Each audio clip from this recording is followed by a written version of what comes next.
Karen stole my wedding decoration of my car and claimed she owns my property. This entitled mother let her kid run wild, and here is what happened. A little backstory: my SO and I got married on Halloween. We went all out with the themed wedding: costumes, pumpkins, skulls, cobwebs, chains, the works. Even our getaway car was decorated Halloween style. It was lovingly decorated by my maid of honor.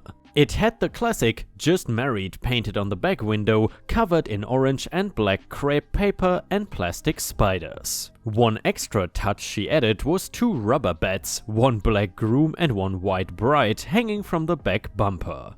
They hung in a way they kinda flew like tiny kites and flags when we drove fast. It was hilariously cute, and after the wedding we cleaned the car, but the beds were just too funny and cute, so I left them attached. A few months after the wedding, I was sitting in my car during a lunch break reading a good book. My job shared the parking lot with many other businesses, so the lot was kind of busy. I mostly just ignored anyone walking by my car and focused on my book. Then I hear something that got my attention. EK, "Mommy, look, aren't those cool?" EM, "Yes, those are cool. Why don't you grab one?" I hear a loud popping sound from behind my car, where the voices were coming from, so I look up into my rear view mirror and see EM and her hellspawn standing directly behind my car, holding the little white bride bat in her grubby hands. They had pried it off my car and were walking away with it.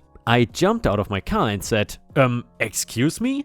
EM looked startled. She had not realized I was sitting in the car to witness the theft. Me, "Can I have my bat back, please?" I hold out my hand expectantly.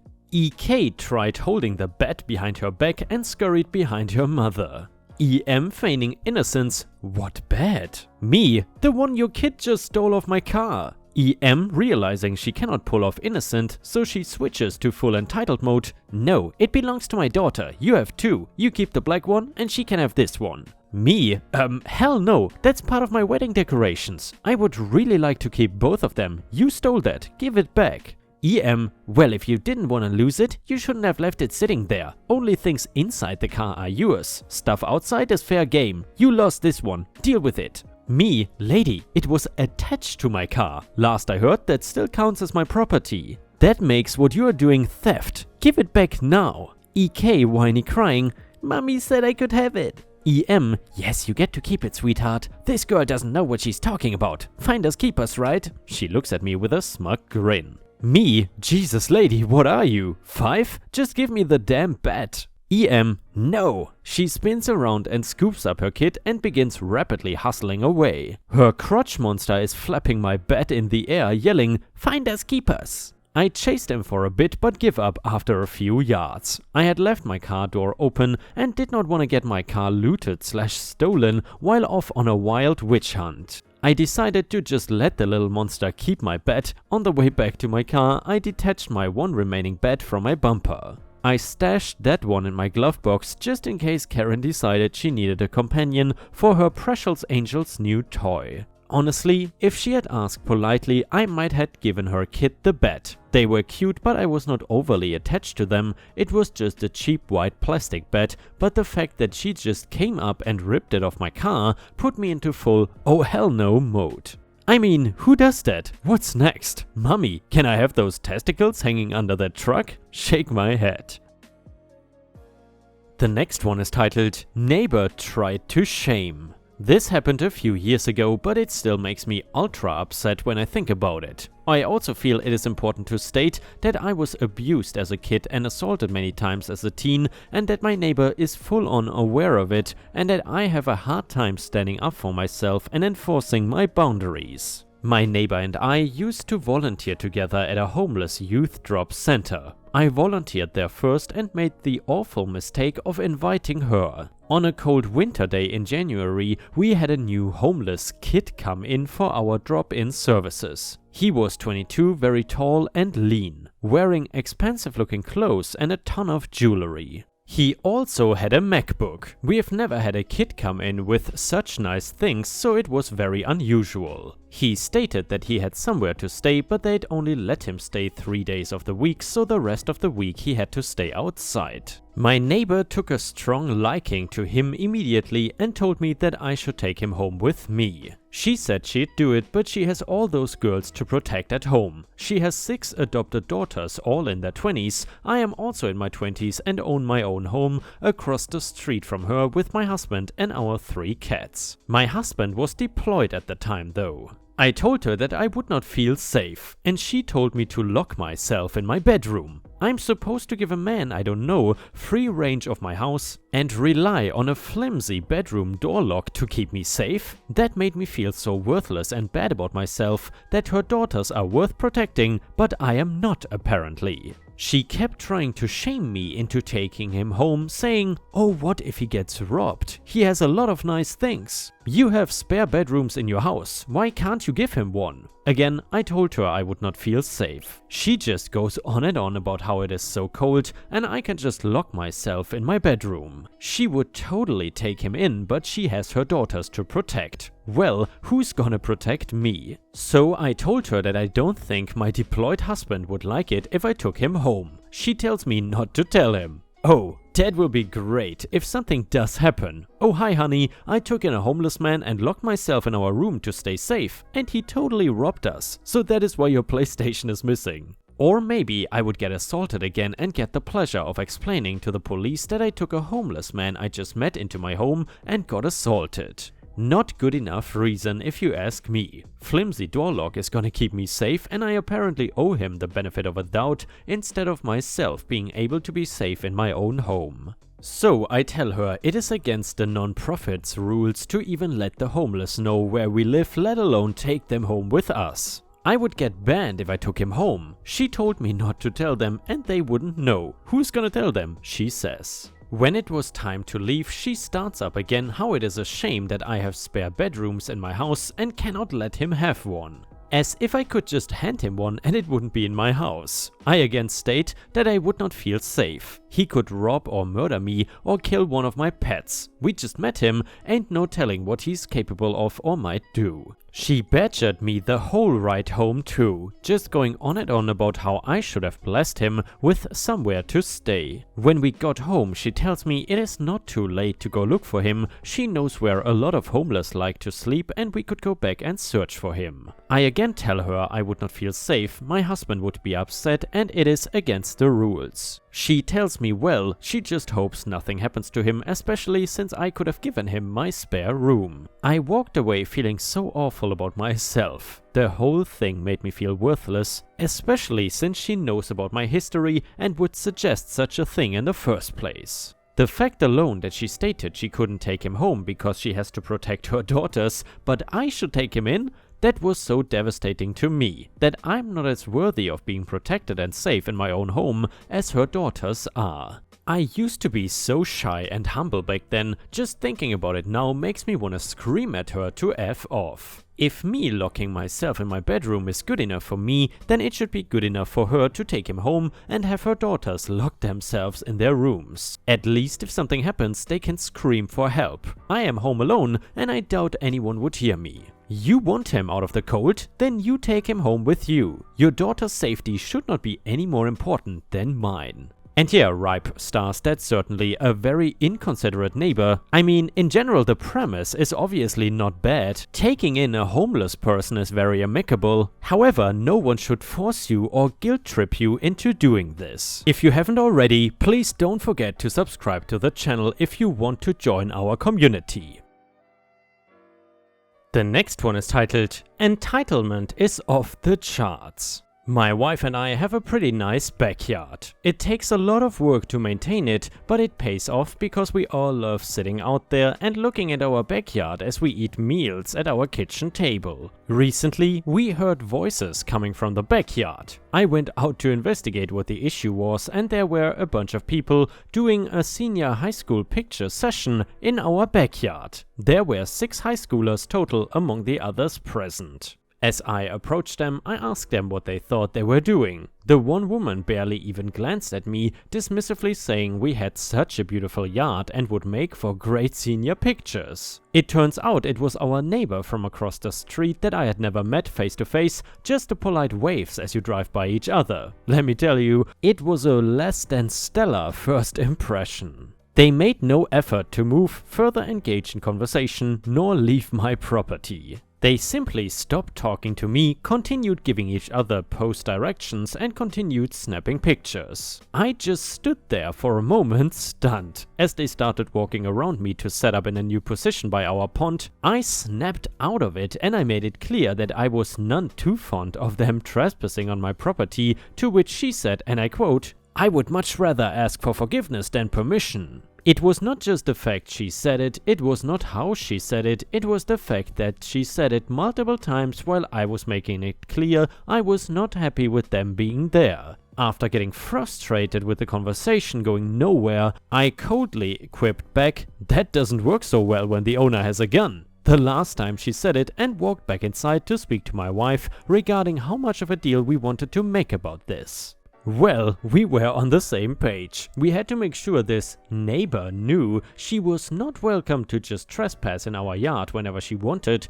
especially our backyard. I walked back outside to confront them again to make them leave, but they were already gone. I guess my comment and demeanor hit home and made them feel like it was a good idea to leave. I know, not a great ending to the story. This story could have ended a lot of different ways, but I will happily accept an ending where it didn't escalate into a big confrontation and they simply left. We have not caught them in our backyard again, but that does not mean she won't try it again or won't just wait until we leave. And yeah, Ripe Stars, I'm curious, if someone trespassed on your property, would you also pull out a gun? Let us know what you would have done in the comments.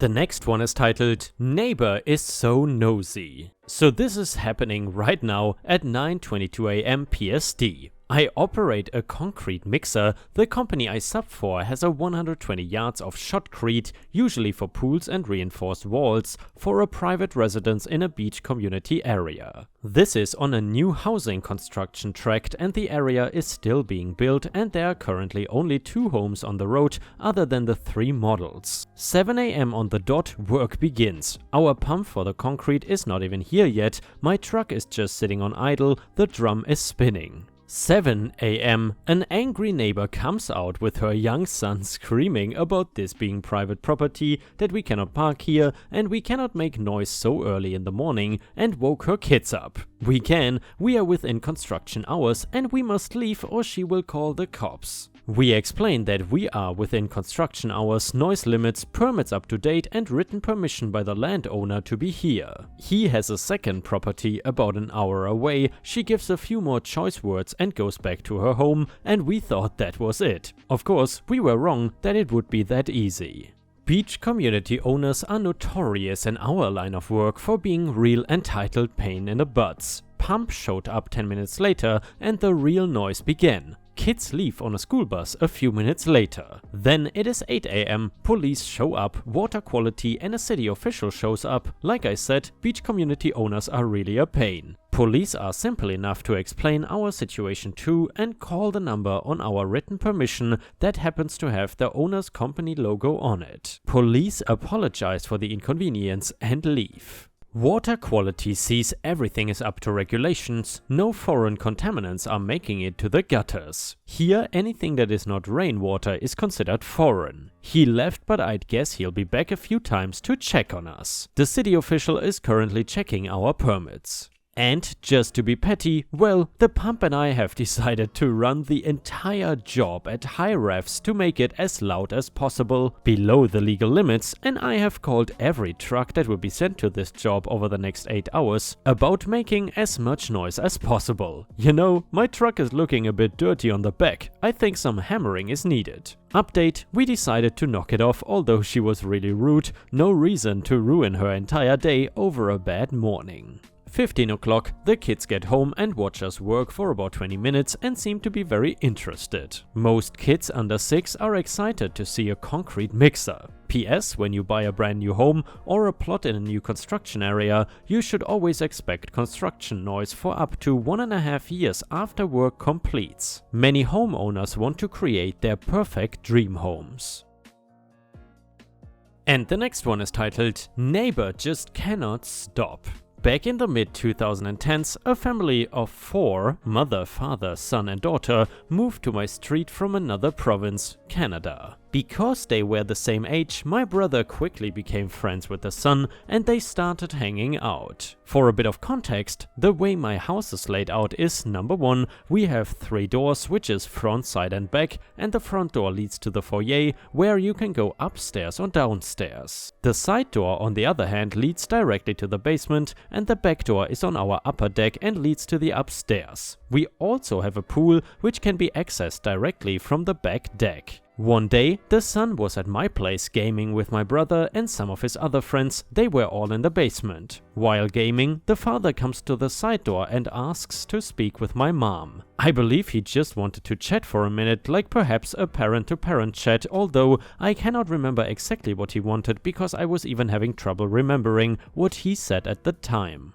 So I went to get mom, who was in the pool. I let her know he wants to see her for a moment and she asks what for. I just say he wants to talk for a minute, but again, I'm having a bit of trouble remembering what he wanted, so I've basically just confused us both at this point. Suddenly, mom and I hear the back door open, we look back and it is him. Yep, he had invited himself inside and walked through our house to reach the back deck. Even though it would have been faster to just come up the stairs to the back deck, which were literally right by the side door, we gave each other a subtle "what the hell?" look, but that was really all we could do. After that, we really noticed how entitled he and the son really were. I won't say much about the son, as he can go in r/entitled kids another time, and I cannot really remember much about the mother and daughter. The father, on the other hand, was living off disability when he didn't need it, enjoyed picking petty fights with people in front of not only his son, but his son's entire soccer team. And when they moved back, they left a broken pipe in the house to be fixed by the next occupants. And yeah, ripe stars, these people were certainly neighbors from hell, and if you ever had any bad experiences with your neighbors, then please don't forget to post about it in the comments or on r/ripe stories on Reddit. Thank you for watching. The next one is titled Bank Revenge. So this is a story of a petty genius who took revenge on me/my client, and I still find it hilarious. Some backstory: straight out of college I join a professional service firm on a training contract, which means they pay for my education while I work towards a professional qualification. In turn, I work for essentially minimum wage for 3 years. If I quit within this time, I have to pay them back for the cost, which is a lot of money for someone straight out of college. This firm placed me in a department which works for banks and lenders to repossess homes. I say this because I wanna be clear that I know that what I was doing was the devil's work, but I could not really quit. On to the revenge part. There was this old-ish couple who missed about 3 payments on their mortgage, and our client instructed me to issue them a notice of repossession. After I did as told, the couple tried to negotiate and they made a really good offer to outright pay off the mortgage. I am guessing they had family who wanted to help and gave them some money to do that. I recommended it to my client to accept it, but was told to turn it down. They thought they could make more money off it by putting it on the market. This couple was devastated and I felt just awful about it, but there was nothing I could do. Anyway, time went on and the couple moved out and we got the keys and started readying the house for sale. As the weeks and months went on, people viewing were complaining about this smell in the house and no one wanted to bid on it. When I went to the house myself, I literally wanted to vomit as soon as I got in the door. I never smelled a rotting corpse before, but I imagine it would be quite similar. We got professional cleaners to come in, plumbers to check the sewerage. No one could make the smell go away. We had to take the house off the market. Months go by and the house is just laying idle. Eventually our clients ask us to contact the couple to see if they would make the same offer they did in the beginning. They said no and offered like 50% of the original offer. At this point, it was costing our client money to keep the house between our fees and cost of upkeep, so they reluctantly agreed and the couple got their house back. Fast forward a few weeks and the professional cleaners who we previously used on the house gives me a call. It turns out the couple hired them too after they got the house back to do some cleaning. Well, let me tell you, I have nothing but admiration for this genius couple. Apparently, the curtain poles in all the rooms are hollow, they hid dead fish in all of them before moving out and no one thought to check. Can you imagine the smell after months of rotting in the summer heat? This happened about 10 years ago and I still think about this couple as my heroes. PS, I quit as soon as my contract ended. And guys, if you have ever gotten revenge as epic as this one, then please let us know in the comments or on our own subreddit r/ripe stories. Thank you very much for watching and I hope to see you again tomorrow.